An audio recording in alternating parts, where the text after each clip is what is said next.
Welcome to the Money Marketing Podcast.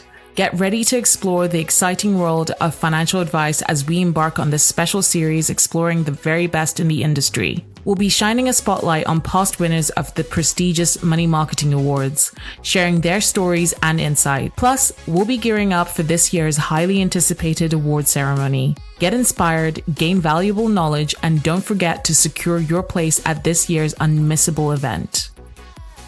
Hello and welcome to the Money Marketing Awards podcast. I'm Kimberley Dondo, and in today's episode, I'm joined by Hayley Rabbets, head of the Verve Foundation. Thank you for joining me today, Hayley.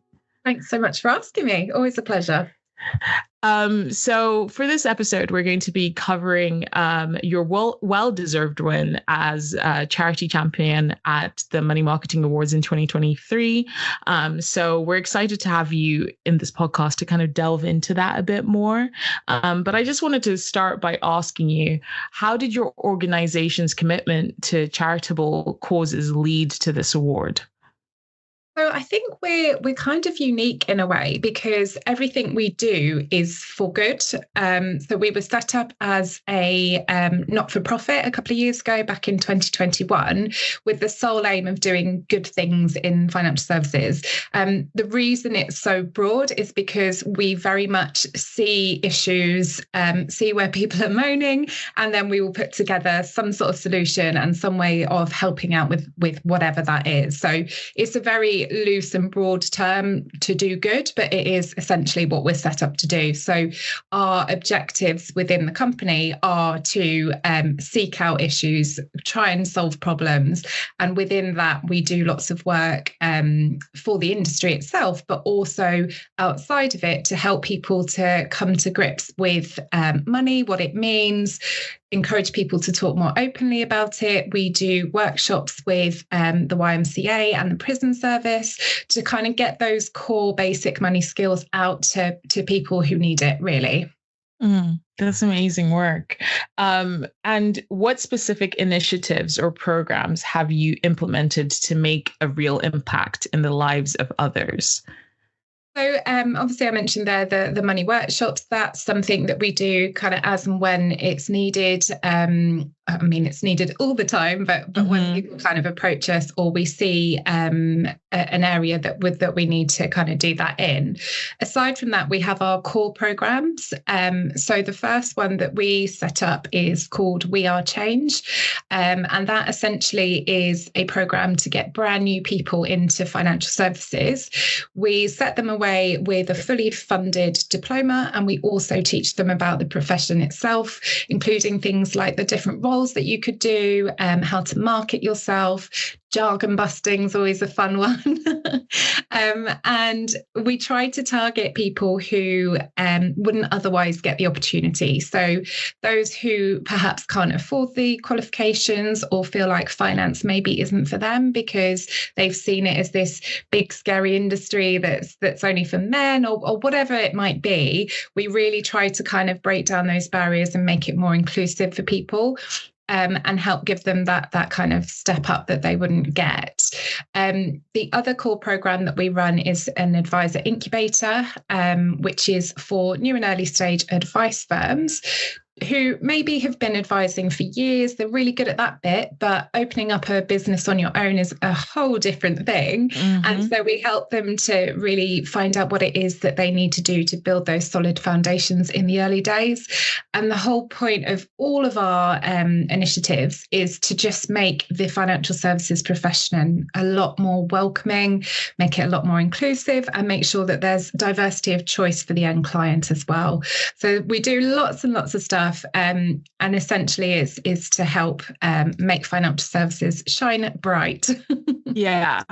No, I love that idea that you actually are looking at the problems. You read and you see the articles, this is how many jobs are going to be needing to be filled in terms of financial advice at some point, the advisor gap, the advice gap, and you actually are instead of just being like, oh, this is a problem that's happening, you come with actual solutions, which I appreciate as someone who has always said I'm quite solutions orientated. And I get so frustrated when I have conversations like that, because most people just want to talk about the issue as opposed to coming up with a solution.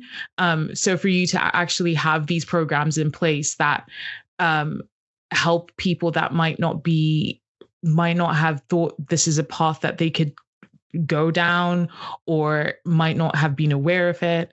And then also helping other people, set up their own businesses. I've been talking to some of your incubees, as you call them. And it's just so inspiring to kind of hear all of them from different backgrounds and different personal stories of how they've ended up in this place. And for most of them, you're like, wow, in another reality, this probably wouldn't have been accessible to you to even think about launching your own business, for example. But I like that you have like this program that allows them to see that it is possible, and you give them that mentorship, which is so important, especially in an industry like financial services. Sure. And I think a lot of it comes from Kathy Harrison, our CEO, and myself. We've had a similar path into financial services. We've got similar backgrounds. And I think we've both had those barriers put in front of us, and we've had to work really, really hard to kind of get over those. And so now we want to prevent other people from coming up against those same barriers. So anything we can possibly do to, from like what you're saying, from like providing the programs right the way through to actually just telling people you can do this, rather than saying, oh, there's all these problems and you can't do it. Why not? If someone's got the passion and the ability, absolutely they can do it. So I think sometimes it's just helping people feel a little bit more confident and showing them that there are ways around things. We do have a nice little saying, less moaning, more doing. Yes. I love that. I feel like you should have a plaque of it in your office. That is so good. So what do you consider to be the essential ingredients that set your charitable efforts apart and contributed to your win? I think it's because of that unique position that we have. I think we're the only organisation doing this kind of stuff within the industry. There's lots of different charitable giving, and there's lots of people, even like financial education and the money workshops that we do. There are a lot of people that go into schools and speaking to kids and maybe university students about financial services as a profession and about saving and budgeting, investing, all of this stuff. And it's great, great work. But I feel like we also need to do this bit for the profession, for the future of the profession, to make sure that we've got great people coming in, we've got great businesses starting up, and we don't end up with just 2 or 3 different companies who are running in financial services. We're keeping that independence alive. And I think that's really, really important. And what just sets us apart slightly different to everyone else. I don't think there's anyone else doing what we do. No, I haven't heard yet. If there are, you need to shout about yourself a bit more. Definitely. And they're certainly not doing it for free. I think that also sets us apart, being a not-for-profit. Yeah, that's the difference. But what steps is your organization taking this year to further its commitment to philanthropy and continuing to make a difference? I think the key thing there is what I just mentioned about being a not-for-profit. So we're very keen to keep this free for people that need it more than anything. We're able to do that from the support of our incredible partners. And I think it's just super important that we keep it that way. We've talked in the past, and some partners have suggested, why don't you make this commercial? And yeah, maybe we can make loads of money from it, but that's not the point. That's not why we exist to do that. That's why we're a completely separate not-for-profit, because it needs to be free. We'd just be going against everything that we're trying to do by making it a commercial entity. So I think it's super important that we keep it that way for people that need it. And we're doing much the same. We've been putting together these programs. We've been building the business up over the last 18 months. And I think certainly from next year onwards, we're going to look to do more and more. So we're looking to add more programs, And it's just going back to what I said at the beginning, really. If we see issues, if we're seeing what people are moaning about, and there's a way to alleviate that and to create a solution, that's always going to be our mindset, and that's always going to be what we're doing. Yeah. I like the fact that you understand that there is commercial viability, but also knowing that doing that poses the risk of taking away from your core values. And I know that there's probably a lot of other people that would fold and be like, no, the commercial viability is it's so attractive sometimes, but understanding that what you're actually trying to achieve and the solutions you're trying to create are more important than the capital that you gain from this. I think you've got to think long term as well, because at the end of the day, there is still a commercial aspect, because if we have more people in the profession and there's more choice and we're educating more people are seeking advice, that's expanding the profession and everyone wins. So it's almost like the long game, isn't it? Let's get more people in, let's support this profession, let's grow it, let's make it the amazing profession that it is. Expand that, and then everybody wins, because there are more people, there's more clients, there's more accessibility. It seems really simple to me, and it probably does sound a little bit idealistic, but I just think the more that we put into this, the better it's going to be for everybody. No, I think that does make sense. And I did also wonder what role technology plays in your charitable endeavors. How is it shaping the future of the charitable giving within the financial sector? I know a lot of people are talking about different tech solutions that are out there, but do they work in this particular part of what you're doing? Yeah, I think so. I think the big thing, certainly within our organisation, that tech plays is the fact that we can offer these programmes across the UK. It doesn't have to be in one particular area. So we're not saying, you can only come onto our advisor incubator if you live in London, for example. Because of the technology that we use, we can deliver this completely virtually. So there are options for people to come along to events, and we meet up face to face, and we do different things like that. But if you live, in one of the Scottish islands, or you live somewhere else, you don't have to come in person. So you can still get the benefit of our programs completely just because we use tech to deliver them. Even all the way down to our little community groups. We've got these WhatsApp groups per cohort, and they can all kind of speak to each other any day, any time of the day, at the weekends, whenever it is. Technology allows us to kind of come together as a community 24/7. It doesn't have to be once a week in a classroom or something like that. So I think that's how it works for us. And I think just making it easier for people to either come onto the programs or even to support us. So all of our agreements are electronic. You can donate to us on our website straight away because of the tech that's behind it. Social media, the websites, it all plays its part in just kind of bringing this community together and making everything so much easier for people to do. Yeah. I think technology is really great at being at removing some of those barriers for entry. Like you said, if you're based in, one of the Scottish Isles or Northern Ireland, even, you're able to still feel like you're enmeshed in the community that you chose to be a part of and not feel like you're separated from it. So yeah, it's powerful. And can you share any notable partnerships or collaborations that have amplified the reach and impact of your charitable work? So many. I'll be here for a really long time reeling off all of our partners. I should definitely give a shout out to Royal London and Parmenion, who are the main sponsor of our Advisor Incubator programme. We got going with that one last year, and they invested in an idea essentially, and they've just kind of stuck with us ever since. And we're speaking to them about growing and doing some more stuff in the future. So I think that partnership certainly has helped us kind of get things off the ground.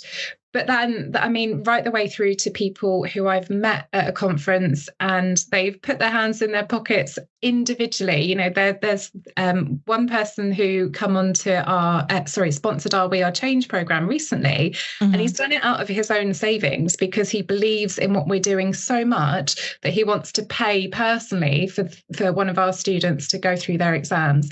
There's also a lady called Anna Soffit, who I know is involved in the Money Marketing Awards as well. She's been there since day one, again, doing it out of her own pocket. So, you know, from our individual sponsors to our small IFAs, right the way up to the bigger partners such as Royal London, everybody who wants to get involved with this and kind of support the future of finance, every single one of them has helped us get to where we are. So whilst I can't reel them all off, I'm so grateful to every single person for just supporting us. Yeah, no, it's really great to hear, because I think sometimes you have this perception of bigger companies not really caring, but to know that they're invested, and they're also invested in the future and continuing this industry is so positive and really good to hear.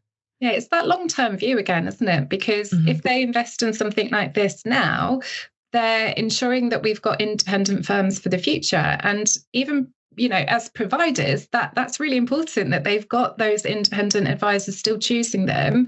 So I think it's taking that long-term view and making sure that they kind of back what they're saying. Because again, a lot of large companies are, you know, they'll say that they've got these values and these core beliefs, but what are they actually doing to prove that? And I think certainly for Royal London and Parmenion, they're backing us because they believe in what we do. And I think it's just so powerful. And you sprinkled in some little gems and words of wisdom, but I wanted to know if there's any specific advice you would offer to any other organization, you know, the ones that we said, if you do exist, you need to shout about yourself a bit more. But any other organizations in the financial services industry looking to make meaningful impact through charitable initiatives? I think there's so much you can do. And I think thinking outside of the box is really core to that. So, you know, we talk about charitable giving, and it might be doing Race for Life or something like that. But what else could you do? Could you do something specific to finance? Is there another solution for something? Thinking outside of the box, I think, is really, really useful. But essentially, just make sure that you're doing something that you truly believe in, because there's such power and you can get people to buy into it a lot more if you genuinely believe in it yourself. Like we were saying about, you know, some of the bigger companies. Don't say that you're going to do something, you believe in something, and then not back it. I think you really just have to make sure that your beliefs and those opportunities to kind of back those beliefs, go for it and make sure that you can do it. And that's from small companies right up to big companies. I think as long as you're aligning with your values, you can make such a difference for people in that way. And just kind of sticking to what you believe in, I think, is super important. Yeah, that's some really good advice. And finally, what role do you think industry awards like the Money Marketing Awards play in encouraging and recognizing excellence in sectors such as charitable initiatives within the financial sector? I think it's really important. I mean, the Money Marketing Award was our very first award, and so it's always going to be super special to us. I was shaking. I had little tears and stuff. It was just incredible to have worked as hard as we have done and finally be recognised for that on that kind of platform in a room full of people who I looked up to and admired. It was a profound moment. Honestly, it was huge. But I think there's sometimes that negativity that comes into it about awards. And I just think, how can you say it's a negative thing to be rewarding people and recognizing them for doing good things? I think it's hugely important.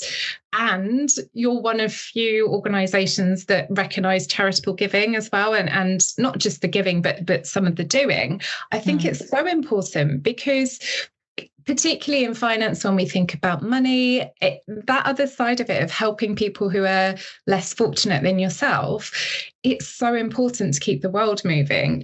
It sounds over the top, but it's so true. And like with our money workshops, I've always said that we've got a little bit of knowledge about money because we work in financial services. Okay, fine. But what are we going to do with that knowledge? It's so powerful to be able to pass that on to someone who maybe hasn't had that upbringing. They haven't had anyone to advise them what to do with their money. They don't even know, that you can open up multiple bank accounts and then start saving, and another one spend from that one. That small bit of information can be so powerful for someone. And I think we just shouldn't take it for granted that these little bits that we can do can have such a big difference.